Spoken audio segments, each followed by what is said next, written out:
بڑے میاں کو دیکھتے ہیں کہ اس کے ہاتھ میں تھیلا ہے اور اس میں یقیناً کچھ پیسے ہوں گے، تو وہ نوجوان وہ ہمیانی چھین کے بھاگ جاتا ہے. کیونکہ رش بہت، حج کا موقع ہے.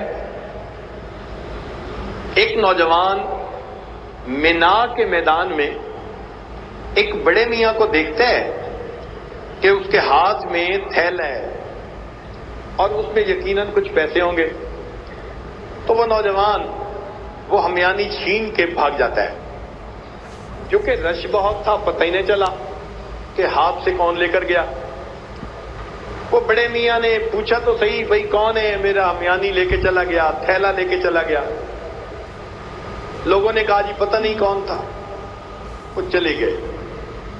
اب جس نوجوان نے تھیلا چھینا تھا یہ تھوڑا آگے گیا تو اچانک جو اسے چکر آئے نا تو اس کی آنکھوں کی بینائی چلی گئی. اب یہ وہیں زمین پر بیٹھ گیا، رونا شروع کر دیا. لوگوں نے پوچھا کیوں رو رہے ہو؟ کہنے لگا کہ میں نے ایک بڑے میاں کا تھیلا چھینا، مجھے لگتا ہے انہوں نے بد دعا کی اور میری آنکھوں کی بینائی چلی گئی. لوگوں نے کہا بھئی وہ بڑے میاں کہاں ہیں، بتاؤ ہم تمہیں لے جاتے ہیں، ان سے معافی مانگ لو. چنانچہ وہ اس کو پکڑ کے لائے جہاں اس نے تھیلا چھینا تھا. مگر وہ بڑے میاں تو چلے گئے تھے گھر.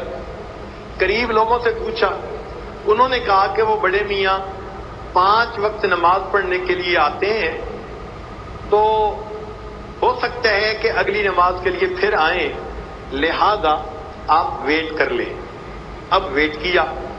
جب ویٹ کیا تو اگلی نماز کے قریب وہ بڑے میاں آ گئے.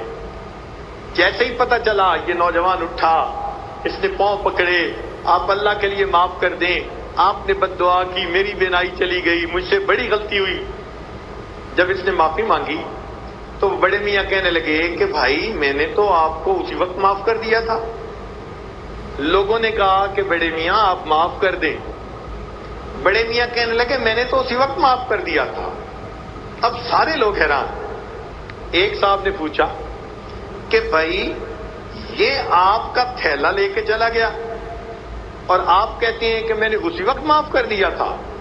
تو بڑے میاں کہنے لگے ہاں مجھے ایک خیال آ گیا تھا. پوچھا بڑے میاں کیا خیال آیا تھا؟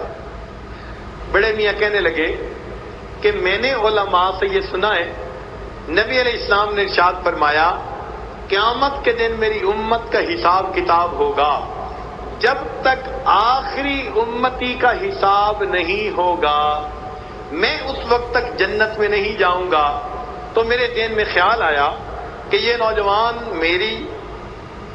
میرا تھیلا لے کر بھاگ گیا. اب اگر اسے میں نے معاف نہ کیا تو قیامت کے دن اللہ رب العزت کی بارگاہ میں مقدمہ پیش ہوگا اور جتنی دیر فیصلہ ہونے میں لگے گی میرے آقا کو انتظار کرنا پڑے گا. میں نے معاف کر دیا، نہ قیامت کے دن مقدمہ پیش ہو، نہ میری وجہ سے میرے آقا صلی اللہ علیہ وسلم کو جنت میں جانے میں دیر لگے. اللہ اکبر کبیرہ. اگر ہماری یہ سوچ ہو جائے، میاں بیوی میں جھگڑے ہو سکتے ہیں، بھائی بھائی میں جھگڑے ہو سکتے ہیں، 2 مسلمانوں میں جھگڑے ہو سکتے ہیں، ہو ہی نہیں سکتے. اس لیے کہ وہ ایک دوسرے کے خیر خواہ ہوتے ہیں. چنانچہ سیدنا عمر فاروق لانو کا زمانہ ہے، 2 مسلمانوں کے درمیان ایک مقدمہ آیا. ذرا سنیے گا مقدمہ کیا تھا. ایک صاحب نے زمین بیچی اور دوسرے نے زمین خریدی. خریدنے والے نے جب اس میں ہل چلائے تو اس کو اندر سے کچھ سونا چاندی دفینہ مل گیا. اب وہ سوچنے لگا بھائی میں تو زمین خریدی ہے، یہ خزانہ تو بہت قیمتی ہے، لہذا یہ تو پہلے والے مالک کا ہے. اس نے پہلے والے مالک کو بلایا، جناب میں نے تو آپ کو زمین کی قیمت دی تھی اور اس میں تو یہ خزانہ نکل آیا، یہ خزانہ تو میرا نہیں یہ آپ کا ہے. اس نے جواب دیا جناب میں نے جب زمین بیچی تو اب زمین میں سے جو فائدہ بھی نکلے گا وہ فائدہ تمہارا ہوگا، اب وہ میرا نہیں ہو سکتا۔ اب ایک کہہ رہے ہیں کہ یہ تمہارا مال، اور دوسرا کہہ رہے ہیں کہ نہیں جناب یہ آپ کا مال ہے۔ ذرا سوچئے، یہ دو مسلمانوں کے درمیان مقدمہ عمر فاروق عنہ کے زمانے میں عدالت میں آتا ہے۔ آج تو مقدمے یہ ہوتے ہیں نا، ایک کہتا ہے میرا حق ہے، دوسرا کہتا ہے میرا حق ہے، ایک کہتا ہے میں حق لے کر رہوں گا، دوسرا کہتا ہے میں خون کا آخری قطرہ بہا دوں گا۔ یہ آج کل کے مقدمے ہوتے ہیں۔ جب ہم صحیح معنوں میں مسلمان تھے، اس زمانے کا مقدمہ سنیے۔ ایک کہتا ہے جی میرا حق نہیں، ان کا حق ہے، دوسرا کہتا ہے جی میرا حق نہیں، ان کا حق ہے۔ کعب رضی اللہ تعالیٰ عنہ کی عدالت تھی، وہ قاضی تھے۔ اب وہ بھی حیران ہے کہ بھئی اس مقدمے کا فیصلہ کیسے کریں۔ اس سے پوچھا بھئی تم لے لو، جی نہیں، it belongs to my brother، یہ میرے بھائی کا ہے۔ بھئی آپ لے لو، نہیں جی نہیں، یہ میرے بھائی کا ہے۔ کیا فیصلہ کیا جائے؟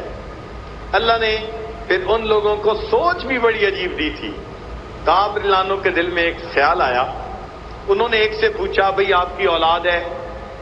جی ہے۔ ایک بیٹا ہے جوان العمر۔ دوسرے سے پوچھا، ان کا جی ہاں میری یہ اولاد ہے۔ پتہ چلا ایک بیٹی جوان العمر ان کے ہاں بھی ہے۔ تو کعب رضی اللہ عنہ نے فیصلہ کیا ابن کعب رضی اللہ عنہ نے کہ میرا مشورہ یہ ہے، آپ اپنے بیٹے اور بیٹی کا آپس میں نکاح کر دیں اور ان دونوں کو جہیز کے طور پر یہ خزانہ دے دیں تاکہ دونوں کے دونوں مطمئن ہو جائیں۔ چنانچہ عدالت میں نکاح پڑھا گیا اور ہونے والے میاں بیوی کو یہ خزانہ جہیز میں دے دیا گیا۔ یہ مقدمے کا فیصلہ تھا کہ مسلمان ایسے ہوتے ہیں، فرشتوں کو دکھانا تھا بشر ایسے بھی ہوتے ہیں۔ ایسی امت نبی علیہ الصلوۃ والسلام نے بنائی کہ واقعی جن کے اخلاق کو کتابوں میں پڑھ کر دل کہتا ہے کہ ان کی زندگیوں کو دیکھ کر تو فرشتوں کو بھی حیرت ہوتی ہوگی کہ زمین کے اوپر کتنی خیر خواہی چاہنے والے مسلمان۔ اللہ رب العزت ہمیں ان کے نقش قدم پر چلنے کی توفیق عطا فرمائے۔ آج ہم بھی نام کے مسلمان ہیں، اللہ تعالی ہمیں صحیح معنوں میں کام کا مسلمان بنا دے۔ عمل کے اپنے اساس کیا ہے، بجد ندامت کے پاس کیا ہے، رہے سلامت تمہاری نسبت، میرا تو بس آسرا یہی ہے۔ آج ہم یہی تمنا لیے بیٹھے ہیں، اے اللہ کے حبیب صلی اللہ علیہ وسلم، نام کے مسلمان کہلاتے عمر گزر رہی ہے، اب اللہ تعالی رحمت کی ایک نظر ڈال کے ان مردہ دلوں کو زندہ کر دے، ہمارے من کو جگا دے تاکہ ہم صحیح معنوں میں مسلمان بن کر اچھے اخلاق والے انسان بن کر زندگی گزاریں۔ وآخر دعوانا ان الحمد للہ رب العالمین۔